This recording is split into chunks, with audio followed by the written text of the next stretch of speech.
Mr. Piccolo.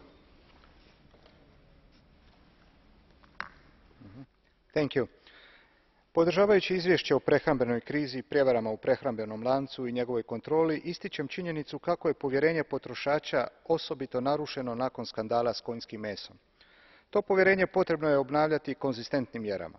Pozdravljam odlučnost izvjestiteljice de Lange u borbi protiv prijevara u prehrambenoj industriji, jer premda postoji zakonodavni okvir na razini cijele Europske unije, prehrambena kriza pokazuje da smo suočeni s ozbiljnim nedostacima u operativnom dijelu provedbe zakona. Hrvatska je donedavno samostalno vršila kontrolu uvezenih prehrambenih proizvoda prilikom prelaska granice.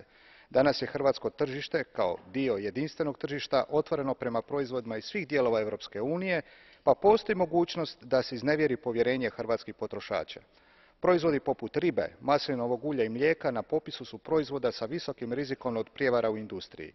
Kako se ti proizvodi u velikim količinama traže i unutar granica Hrvatske, snažno podržavam prijedlog rezolucije radi donošenja efikasnih mjera za bolju kontrolu i borbu protiv prijevara u tako važnoj industriji. Hvala.